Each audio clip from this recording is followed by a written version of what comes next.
good day kay Palhal. Assalamualaikum. So ako po si Ryan at isa po akong OFW na nakabase po dito sa Kingdom of Saudi Arabia. So ngayong tanghali dito guys sa Saudi Arabia, kainitan po ng klima dito ngayon at kasing init din po ng ulo ngayon ni Mr. Rendon Labrador dahil nga po binura na yung Facebook page niya. So ganoon na lang talaga siya kagalit. Ngayon guys, ito yon para mas malaman natin.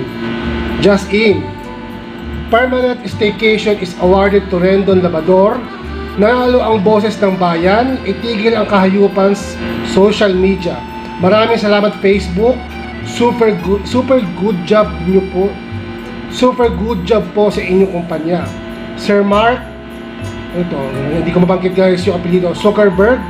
Salamat po sa napakagandang aksyon.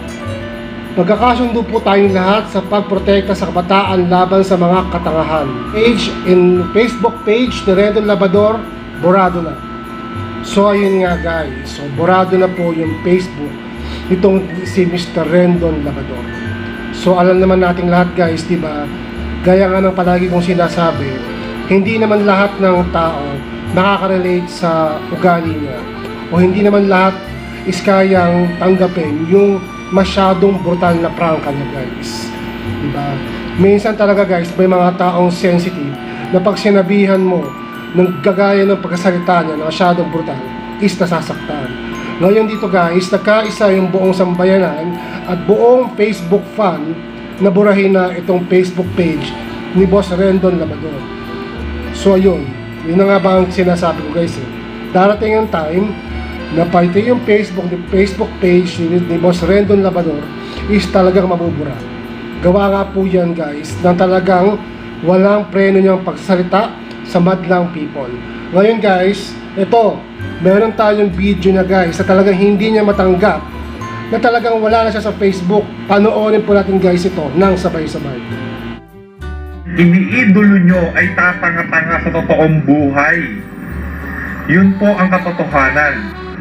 Nung nagkaroon ng Rendon Labrador, doon nyo nalaman lahat. Doon sila na-expose lahat na mahina pala silang mag-isip. Real talk, di ba? Real talk talaga eh. Ngayon nyo nalaman. Kaya nagagalit kayo sa amin ngayon kasi hindi nyo matanggap na tatanga-tanga ang idol ko. Opo. Pasensya na po. Sinabi ko lang yung masakit na katotohanan. Tanga po yung mga idol ninyo. Wala po tayong magagawa doon. Gusto ko silang tulungan. Yun gusto ko pa silang tulungan para tumalino sila. Pero masama pa rin ako eh, di ba? Pero okay. So yun guys, so wala siyang pagbabago, matapang pa rin siya, di ba? So ayun, yun lang guys, at least maratahimik na ang buong Facebook dahil sa nawala na si Boss Rendon Labrador, diba? May iba dyan na yung mga Boss Rendon Labrador, meron din dyan guys na nalulungkot dahil nga wala na si Rendon Labrador. Meron din naman nagsasaya dahil nawala na siya sa Facebook. Kumbaga hati ang opinion ng mga tao dyan guys. Kung kayo tatanungin ko dito sa nanonood sa channel ko, ano yung pakiramdam nyo ngayon na wala na si Boss Rendon Labrador or nabura na yung Facebook page niya sa Facebook? Comment down below guys para malaman ko po yung mga sagutin nyo. So once again, ito po si Ryan. Maraming salamat po sa panonood. Ingat and see you to my next vlog. Peace.